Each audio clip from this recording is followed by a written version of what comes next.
Hello दोस्तों, good morning. हम क्या महाद्वीप पढ़ रहे थे। हमने कल उत्तरी जो अमेरिका महाद्वीप है वो कंप्लीट किया था। आज हम दक्षिणी अमेरिका महाद्वीप के बारे में पढ़ेंगे, जो कौन सा आता है। अगर बात करते हैं क्षेत्रफल के आधार पर और जनसंख्या के आधार पर कौन सा महाद्वीप आता है। क्षेत्रफल की बात करते हैं तो क्षेत्रफल पर जो हमारा उत्तरी अमेरिका था वो कौन से तीसरे स्थान पर था, और दक्षिणी अमेरिका कौन से स्थान पर आ जाएगा, चौथे पे आ जाएगा। और ये जनसंख्या की बात करते हैं तो जनसंख्या में कौन सा आएगा, 5वें स्थान पर आता है। तो इसके बारे में हम आज चर्चा करेंगे। तो इससे पहले हम जो उत्तरी अमेरिका 3 से 4 क्लासों में जो पढ़ा था उसका क्या एक बार शॉर्ट रिवीजन लगा देते हैं फटाफट। तो सबसे पहले क्या है, उत्तरी अमेरिका की अगर हम बात करते हैं तो यह जो महाद्वीप है ये क्षेत्रफल के आधार पर तीसरा बड़ा महाद्वीप है, और जनसंख्या के आधार पर क्या चौथा बड़ा महाद्वीप है। कौन सा है, उत्तरी अमेरिका है। इस महाद्वीप की खोज 1492 में कोलंबस नाम के व्यक्ति के द्वारा इसकी खोज की गई थी, और इसका नाम अमेरिगो वेस्पुसी नाम का एक नाविक था, उसके द्वारा इसका नाम क्या रखा गया था, अमेरिका रखा गया था। अमेरिका के निवासियों को रेड इंडियन भी कहा जाता है, यानी लाल भारतीयों के नाम से भी जाना जाता है। अमेरिका जो महाद्वीप है उत्तरी अमेरिका और दक्षिणी अमेरिका 2 भागों में बंटा हुआ है। उत्तरी अमेरिका की बात करते हैं तो ये क्या है, संयुक्त राज्य अमेरिका है। अमेरिका की बात करें 2 भागों में डिवाइडेड है, उत्तरी अमेरिका और क्या दक्षिणी अमेरिका है। तो उत्तरी अमेरिका और दक्षिणी अमेरिका को अलग करने वाली एक नहर है जिसे पनामा नहर कहा जाता है। इसका निर्माण कार्य 1903 में थल सेना के द्वारा कुलबेरा की पहाड़ियों को काटकर इसका निर्माण कार्य शुरू किया गया था, और 15 अगस्त 1914 को इसका जो निर्माण कार्य है वो पूरा कर लिया गया है। यह जो ऐसी नहर है जिसने 1 शताब्दी पूरी कर ली है, और यह जो क्या स्वेज नहर की आदि नहर है, और इस नहर के ऊपर क्या है, लोक प्रणाली बनाई गई है, यानी इसका भाव क्षेत्र ज़्यादा है। तो भाव क्षेत्र को रोकने के लिए इसमें मीरा है, पेड्रो है, गोटून है, इस प्रकार के विभिन्न प्रकार के क्या है लोक लगाए गए हैं, जिससे पानी का जो भाव क्षेत्र है कम रहे, पानी का भाव क्षेत्र ज़्यादा ना ही कम रहे, इसलिए इसको लोक प्रणाली। तो वह नहर जिसने क्या है लोक प्रणाली लगाई गई, कौन सी आती है, ही है।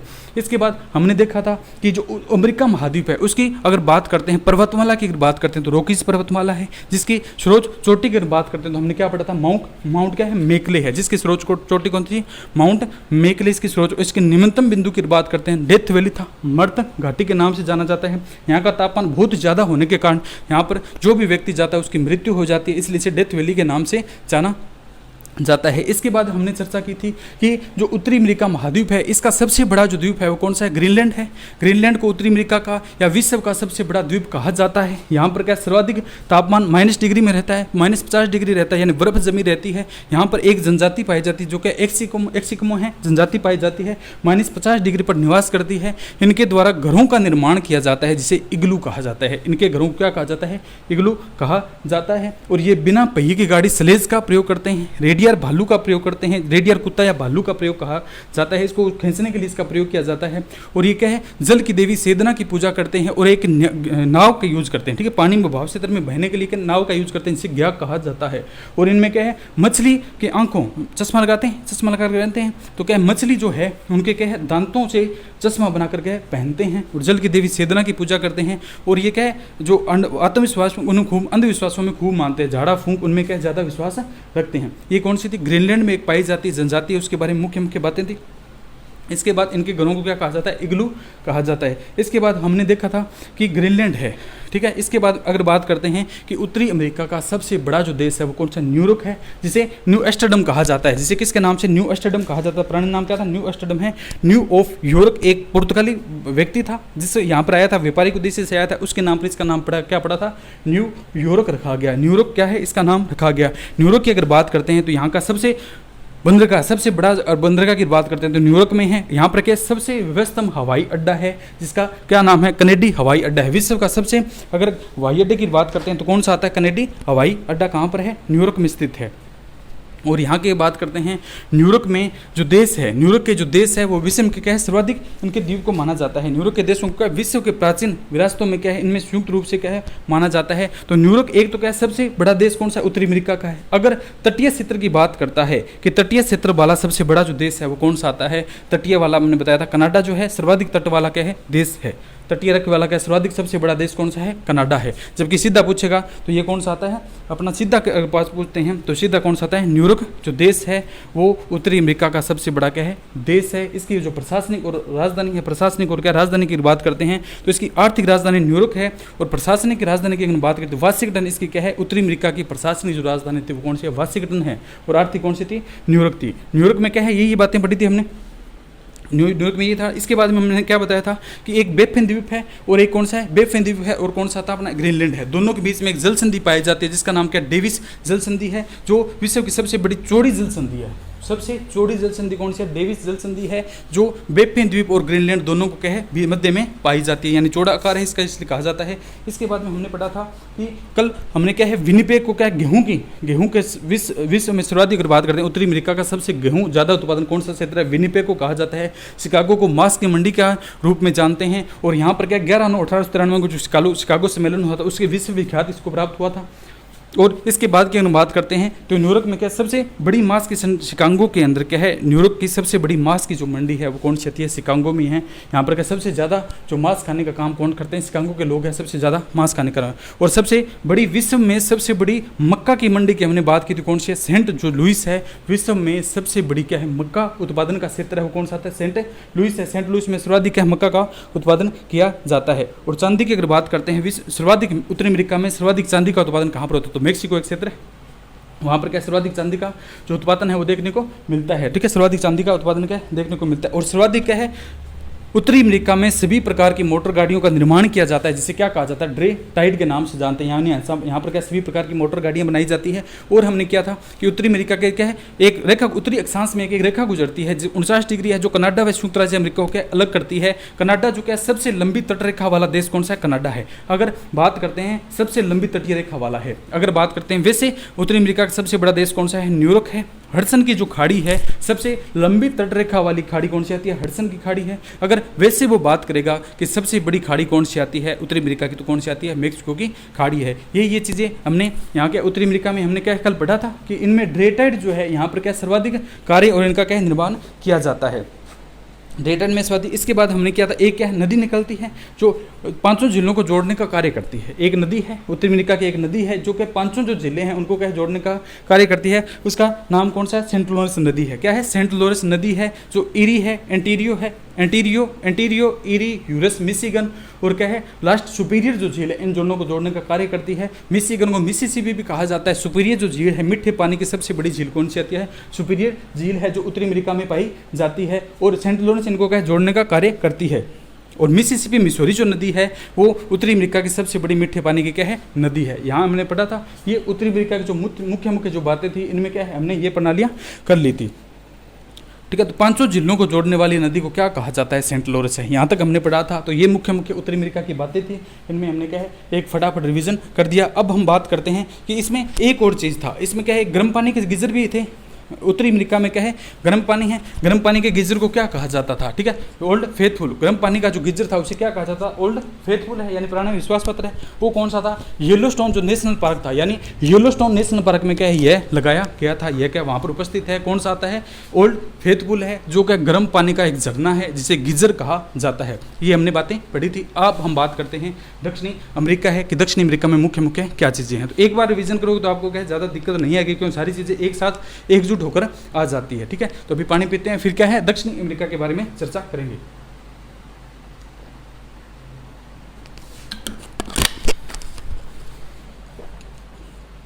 जो दक्षिणी अमेरिका है ये क्या है विश्व का दक्षिणी अमेरिका है, यह है महाद्वीपों में जनसंख्या और क्षेत्रफल के आधार पर कौन सा महाद्वीप है। अगर हम बात करते हैं तो यहीं से लेते हैं, ये चीज़ को जानते हैं हम सर्वप्रथम। तो क्या है दक्षिणी जो अमेरिका है वो क्षेत्रफल के आधार पर कौन सा है? एशिया था, अफ्रीका था। एशिया, अफ्रीका, यूरोप, उत्तरी अमेरिका, दक्षिणी अमेरिका। तो ये क्या क्षेत्रफल के आधार पर कौन सा है? चौथा बड़ा महाद्वीप है। और अगर जनसंख्या की बात करते हैं, जनसंख्या में कौन सा आता है? पांचवां बड़ा क्या है महाद्वीप है। ठीक है, तो पांचवां बड़ा महाद्वीप कौन सा आता है? जनसंख्या में कौन सा आता है? ये हमारा दक्षिणी अमेरिका है। दक्षिणी अमेरिका जो है पांचवां बड़ा महाद्वीप है। अब हम बात करते हैं कि दक्षिणी जो अमेरिका है इसमें मुख्यतः कौन कौन सी चीज़ें हैं जो पाई जाती है, इनके बारे में हम चर्चा करेंगे। तो दक्षिणी अमेरिका है इसका सर्वप्रथम तो हम देख लेते हैं कि उत्तरी अमेरिका को दक्षिणी अमेरिका से एक जल संधि अलग करती है। एक क्या है? एक नहर अलग करती है जिसका नाम क्या था? पनामा नहर। ये तो हमें पता है, विधिवत ज्ञात है कि पनामा नहर है वो उत्तरी अमेरिका और दक्षिणी अमेरिका को क्या है अलग करती है। अब इसके बाद में देखते हैं कि जो पनामा है, पनामा नहर इन दोनों को तो अलग करती है, लेकिन उत्तरी अमेरिका के उत्तर में क्या था? दक्षिणी महासागरों की बात करें तो इसी प्रकार का दक्षिणी जो महाद्वीप है उसके उत्तर में कौन सा महाद्वीप महासागर होगा, दक्षिण में कौन सा होगा? तो इसके उत्तर की अगर बात करते हैं तो दक्षिणी अमेरिका के उत्तर में कौन सा है? कैरिबियन सागर है। उत्तर में कौन सा आता है? कैरिबियन सागर है। और इसकी बात करते हैं कि पूर्व में कौन सा है? पूर्व में कौन सा? अटलांटिक महासागर है। पूर्व में इसका कौन सा है? अटलांटिक महासागर है। पश्चिम में कौन सा आता है? प्रशांत महासागर है। इस प्रकार ये महासागर क्या है फैले हुए हैं, इसके चारों तरफ क्या है फैले हुए हैं। और इसकी अगर हम बात करते हैं, जो ये दक्षिणी अमेरिका जो महाद्वीप है, इसका अधिकांश जो भाग है वो दक्षिण में स्थित है। हमने डायग्राम बनाए थे तो देखा था मोस्टली जो पार्ट है इसका दक्षिण में आता है, थोड़ा सा नाम मात्र का क्या है इसके उत्तरी में आता है, इसका जो थोड़ा सा पार्ट है वो उत्तरी दिशा में आता है। इसलिए इसकी क्या एक भूमध्य रेखा गुजरती है, वो थोड़े से ऊपर, या जिसका उत्तरी अमेरिका दक्षिणी अमेरिका के थोड़े से क्या है ऊपर वाले क्षेत्र से गुजरती है, यानी थोड़े से क्षेत्र से होकर गुजरती है। इसका जो अधिकांश भाग है दक्षिण में आता है। इसमें कौन सी रेखा गुजरती है, इसलिए अगर बात करते हैं तो इस महाद्वीप से एक तो भूमध्य रेखा गुजरती है, भूमध्य रेखा क्या इस महाद्वीप से गुजरती है, थोड़ा सा टच करती है लेकिन गुजरती है। दूसरी, ये दक्षिण में स्थित है तो दक्षिण में हमें पता है कि कौन सी रेखा गुजरती है, मकर रेखा, 23.5 डिग्री जो मकर रेखा है वो गुजरती है। तो 23.5 डिग्री मकर रेखा इससे होकर क्या है गुजरती है। और इसकी अगर हम बात करते हैं देशांतर की, अगर हम बात करते हैं देशांतर की अगर बात कौन से देशांतर में आता है, तो ये पूर्व में न होकर किस प्रकार है पश्चिम में, हमने देखा था ये इधर आया था, तो ये कौन सा पूर्व में न होकर कौन सा है देशांतर की अगर हम बात करते हैं तो दक्षिणी अमेरिका पश्चिमी देशांतर में पाया जाता है। कौन से में है, पश्चिमी क्या है देशांतर में पाया जाता है। अब इसकी बात करते हैं, इसे क्या है सर्वाधिक पक्षियों वाला शहर कहा जाता है। इसे क्या कहा जाए, जो अफ्रीका, ये कौन सा दक्षिणी अमेरिका जो महाद्वीप है इसे सबसे ज़्यादा पक्षियों का महाद्वीप कहा जाता है। यानी ये जो महाद्वीप है इसे, इसमें क्या सबसे ज़्यादा पक्षी पाए जाते हैं, पक्षियों का देश कहा जाता है। और इसमें क्या है, या चिड़ियाओं का देश के नाम से जानते हैं। तो किस महाद्वीप को पक्षियों का महाद्वीप या चिड़िया के महाद्वीप के नाम से जानते हैं, तो वो अपना कौन सा महाद्वीप आता है, दक्षिणी क्या है अमेरिका है। इसमें सर्वाधिक पक्षी पाए जाते हैं, चिड़िया का विभिन्न प्रकार की, इसमें क्या चिड़िया रंग बिरंगी चिड़ियाँ पाई जाती है, इसलिए क्या चिड़ियों का महाद्वीप के नाम से भी इसे जाना जाता है। तो इसका अगर बात करते हैं, इसकी चोटी की अगर हम बात करते हैं, इसका पर्वतमाला की उसकी कौन सी थी, रोकीज थी। इसकी कौन सी एंडीज पर्वतमाला है, एंडीज क्या है एंडीज पर्वतमाला है। और एंडीज पर्वतमाला में क्या एक सभ्यता का सर्वप्रथम उदय हुआ था, इसकी इंका जो सभ्यता थी, ठीक है, दक्षिणी अफ्रीका की सर्वप्रथम की सभ्यता की बात करते हैं तो कौन सी थी, इक्का सभ्यता थी, जो कहाँ पर एंडीज पर्वतमाला में सर्वप्रथम निवास की थी। यहीं से क्या है अफ्रीका जो उत्तरी दक्षिणी अमेरिका है वहाँ की क्या स्टार्ट हो जाती है, दक्षिण अमेरिका की जो जर्नी है वो स्टार्ट होती है। क्योंकि यहाँ पर एक किसी भी देश की अगर बात करते हैं तो वहाँ पर सभ्यता का होना जरूरी है। तो यहाँ पर इक्का सभ्यता का सर्वप्रथम उद्भव हुआ था। इसी सभ्यता के आधार पर इस महाद्वीप ने आगे क्या है चलना, इसने क्या है सभ्यताओं का विकास करना स्टार्ट किया। तो ये कौन सा था, उत्तरी दक्षिणी क्या है अमेरिका है। तो दक्षिण अमेरिका में हमने क्या पढ़ा, सर्वप्रथम पनामा नहर इसको उत्तरी से दक्षिण से अलग करती है। इसके बाद में हमने क्या है सागर पढ़े कि उसके उत्तर में कौन सा सागर आता है। उत्तर की अगर बात करते हैं कैरिबियन सागर आता है, पूर्व में इसका कौन सा सागर आता है, तो पूर्व में इसका कौन सा सागर अटलांटिक आता है, पश्चिम की अगर बात करते हैं तो प्रशांत महासागर आते हैं। यहाँ तक हमने पढ़ा। इसके बाद इस महाद्वीप को पक्षियों का महाद्वीप कहा जाता है, क्योंकि सर्वाधिक मात्रा में यहाँ पक्षी पाए जाते हैं, चिड़ियों का सर्वाधिक मात्रा में होने के कारण इसे चिड़ियों का देश या पक्षियों का देश कहा जाता है। इसकी जो पर्वतमाला है वो एंडीज पर्वतमाला है, जो सबसे आगे बात पढ़ेंगे, जो कि सबसे लंबी पर्वतमाला है, ठीक है। तो अगर बात करते हैं दक्षिण अमेरिका की सबसे लंबी पर्वतमाला कौन सा, एंडीज पर्वतमाला है, जिसकी अगर चोटी की अगर हम बात कर लेते हैं, इसकी चोटी की अगर बात, उसकी कौन सी थी, माउंट क्या थी, मेकली थी। और इसकी चोटी की अगर बात करते हैं सर्वोच्च, इसकी ऊंची चोटी कौन सी, एकांकगुआ है, ठीक है, एकांकगुआ है। चोटियों में कंफ्यूज नहीं होना, इसके लिए एक ट्रिक बना रखी है हमने, तो उनमें पढ़ेंगे। जब सारे महाद्वीप हो जाएंगे तो क्या चोटियाँ अलग अलग याद करेंगे। तो इसकी क्या सर्वोच्च जो ऊंची चोटी है वो कौन सी, एकांकगुआ है, जो कौन से दक्षिणी अमेरिका महाद्वीप के एंडीज पर्वतमाला की ऊंची चोटी कौन सी आती है, एकांकगुआ है। ये किस प्रकार का है, सबसे लंबी पर्वतमाला कौन सी, एंडीज जो पर्वतमाला है सबसे लंबी पर्वतमाला है। और इसकी सर्वोच्च चोटी कौन सी आती है, माउंट एकांकगुआ है, ठीक है, माउंट क्या है, एकांकगुआ है। इसी पर क्या है एक सभ्यता का उद्भव हुआ था, जो कौन सी, इक्का सभ्यता है। कौन सी थी, इक्का सभ्यता। तो दक्षिण अमेरिका की प्रथम सभ्यता की अगर बात करते हैं तो कौन सी है, इक्का सभ्यता थी। इसके बाद की अगर बात करते हैं तो उच्चतम बिंदु तो कम बड़ा कौन सा है, उच्चतम बिंदु की अगर बात करते हैं तो उच्चतम बिंदु कौन है, ये माउंट एकांकगुआ है। यानी दक्षिण अमेरिका की क्या है एंडीज पर्वतमाला का उच्चतम बिंदु कौन सा, माउंट एकांकगुआ है। और उच्चतम ताप की अगर बात करते हैं, निम्नतम बिंदु की अगर, इसके पहले क्या है निम्नतम बिंदु की अगर बात करते लेते हैं, ठीक है, निम्नतम बिंदु कौन सा है, वाल्डेज का प्रायद्वीप है, ठीक है, वाल्डेज प्रायद्वीप है, जिसका क्या है निम्नतम बिंदु। उच्चतम बिंदु कौन सा है, इसका एंडीज पर्वतमाला का उच्चतम माउंट क्या है, एकांकगुआ है। और निम्नतम बिंदु की बात करते हैं, वाल्डेज प्रायद्वीप है। निम्नतम बिंदु कौन सा है, वाल्डेज प्रायद्वीप है। और इसे अगर हम बात करते हैं न्यूनतम तापमान और अधिकतम तापमान कहाँ पर पाया जाता है, सामर्थ्यों में क्या है, सामर्थ्यों एक देश है जहाँ पर क्या न्यूनतम तापमान पाया जाता है। सामर्थ्यों में किस प्रकार का तापमान पाया जाता है, न्यूनतम तापमान पाया जाता है। और इसी प्रकार का रिवादिया जो देश है, रिवादिया में क्या है अधिकतम तापमान पाया जाता है, रिवादिया का उच्चतम तापमान है। सामर्थ्यों में क्या है न्यूनतम तापमान पाया जाता है, सर्मांतम में न्यूनतम है। और रिवादिया में कौन सा आता है, अधिकतम तापमान में। गर्मी जब होती है तो कहते हैं मरादिया यानी रिवादिया गर्मी जब ज़्यादा होती है इसे कहते हैं मरादिया, रात बहुत गर्मी है। तो रिवादिया क्या उच्चतम बिंदु है। सर्मांतिया श्रम से, सर्दी में क्या हम जाते हैं तो कहीं क्या श्रम से खाते हैं, क्योंकि सर्दी में खाना ज़्यादा ज़्यादा खाने का अनुभव है, सर्दी में ज़्यादा खाना अच्छा लगता है। तो सामर्थ्य में क्या ठंडा स्थान कौन सा? सामर्थ्य है, यानी सर्दी में हमें शर्म आती है तो शर्मिंतो क्या ठंडा स्थान है। और अगर हम बात करते हैं गर्म स्थान की तो रिवादिया यानी मरादिया, गर्मी ज़्यादा है तो रिवादिया क्या है? तो अधिकतम तापमान कौन सा है? रिवादिया क्षेत्र में पाया जाता है। इसके बाद इक्वाडोर है। इक्वाडोर की राजधानी को क्या कहा जाता है? वर्ष भर की बसंत ऋतु का देश कहा जाता है। इक्वाडोर की राजधानी है जो कौन सा? क्वेटो है। इक्वाडोर की राजधानी क्वेटो को वर्ष भर का बसंत देश कहा जाता है, यानी वर्ष भर यहाँ पर क्या बसंत ऋतु रहती है, क्योंकि सूर्य का तापमान एक ही देशांतर के अनुसार यहाँ पर पड़ता रहता है, इसलिए इसे वर्ष भर बसंत का देश कहा जाता है। यानी अपने जो बसंत ऋतु एक बार आती है, यहाँ पर वर्ष भर उसी प्रकार की ऋतु रहती है, ठीक है। तो इसलिए इसे क्या कहा जाता है? बसंत ऋतु का देश कौन सा है? इक्वाडोर की राजधानी क्वेटो को कहा जाता है विश्व में। इसके बाद अपने क्या है? पक्षियों की बात की तो शुरुआती पक्षी कौन से में यहीं पर पाए जाते हैं? इक्वाडोर में क्या है? क्रोटोपेक्सी क्या है? इक्वाडोर में एक ज्वालामुखी है जिसका नाम कौन सा? क्रोटोपेक्सी सक्रिय ज्वालामुखी है। सबसे ऊंची जो ज्वालामुखी है वो कौन से? इक्वाडोर के क्रोटोपेक्सी। जो सबसे दक्षिणी अमेरिका की सबसे ऊंची ज्वालामुखी कौन सी है? क्रोटोपेक्सी है, जो दक्षिणी अमेरिका में पाई जाती है और इक्वाडोर में ही पाई जाती है। तो इक्वाडोर की क्रोटोपेक्सी सबसे अगर ऊंची ज्वालामुखी की बात करते हैं तो कौन सी आती है? क्रोटोपेक्सी है, क्रोटोपेक्सी ज्वालामुखी है।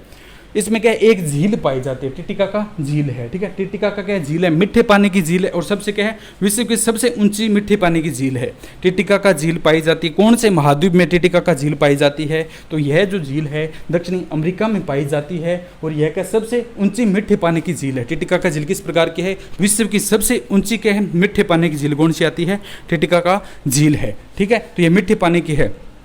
एक इसमें क्या? चिल्ली देश पाया जाता है, चिल्ली देश पाया जाता है। चिल्ली में क्या है? चुंकी माता का मंदिर है, ठीक है, चुंकी माता है। चिल्ली में चुंकी माता को क्या कहा जाता है? किसकी राजधानी? तांबे की राजधानी कहा जाता है, ठीक है। यानी यहाँ से क्या है? तांबा जो है सर्वाधिक मात्रा में निकाला जाता है, इसलिए तांबा उत्पादक देश या तांबे की राजधानी को इसे कहा जाता है। चुंकी माता को क्या कहा जाता है? तांबे की राजधानी है। ये चिल्ली प्रदेश में चुंकी माता शहर में पाया जाता है, इसलिए चुंकी माता को क्या कहा जाता है? तांबे की राजधानी कहा जाता है, जो कहाँ पर है? चिल्ली में है और कहाँ है? दक्षिणी अमेरिका में है। ये इसमें मुख्य मुख्य बातें थी। इसके बाद में क्या एक जो पॉइंट है इसमें यह लिखा गया है कि वोल्डरा है, वोल्डरा और क्रोटोपेक्सी है, इनमें क्या क्या संबंध है? वोल्डरा और क्रोटोपेक्सी क्या ज्वालामुखी हैं, इनमें क्या क्या संबंध है? तो उसके बाद में चर्चा बाद में करेंगे। तो आज इतना देखते हैं पहले कि क्या क्या चीज़ें हैं। तो सर्वप्रथम हमने देखा कि उत्तरी अमेरिका और दक्षिणी अमेरिका को अलग अलग करने वाली नहर वो कौन सी है? नहर कौन सी है? पनामा नहर। इसी को जानते हैं, सर्वप्रथम तो इसी को जानते हैं कि पीछे ही पढ़ कर आए हैं। तो पनामा नहर इन दोनों को अलग करती है। अब इसके बाद में क्या है? अगर बात करते हैं दक्षिण अमेरिका के उच्चतम में कौन सा, उत्तरतम भाग में कौन सा सागर पाया जाता है? तो कौन सा है? कैरिबियन सागर है। और इसकी अगर हम बात करते हैं कि पूर्व में कौन सा पाया जाता है? अटलांटिक है। और पश्चिम की अगर हम बात करते हैं तो पश्चिम में कौन सा? प्रशांत महासागर पाया जाता है। इसके दक्षिण की बात करते हैं प्रशांत का वही है, कुछ दक्षिणतम भाग पाया जाता है, कुछ विशेष प्रकार का ये दिया नहीं है, लेकिन प्रशांत का एक जो विभिन्न प्रकार के प्रशांत की छोटे छोटे सागरों के रूप में विभाजित है, उसका एक सागर का एक रूप दिया जाता है, तो इसका विशेष दिया नहीं है। तो इसलिए क्या उत्तरतम की अगर बात करते हैं कैरिबियन सागर है, अगर पूर्व की बात करते हैं अटलांटिक है और पश्चिम की बात करते हैं तो कौन सा है? प्रशांत महासागर है। इसके बाद हमने कहे ये कौन सी है? एक पर्वतमाला है। इंडीज क्या है? पर्वतमाला है, जो दक्षिण अमेरिका की सबसे अगर लंबी पर्वतमाला की बात करते हैं वो क्या है? इंडीज पर्वतमाला है। विश्व की भी सबसे लंबी पर्वतमाला कौन सी? इंडीज जो पर्वतमाला है विश्व की सबसे लंबी पर्वतमाला कौन सी? इंडीज पर्वतमाला है। इसकी सर्वोच्च चोटी की अगर वो बात करता है तो इसकी सर्वोच्च चोटी कौन सी आती है? माउंट एकांकुआ है। माउंट क्या है? एकांकुआ है, जो इसकी क्या सर्वोच्च चोटी है।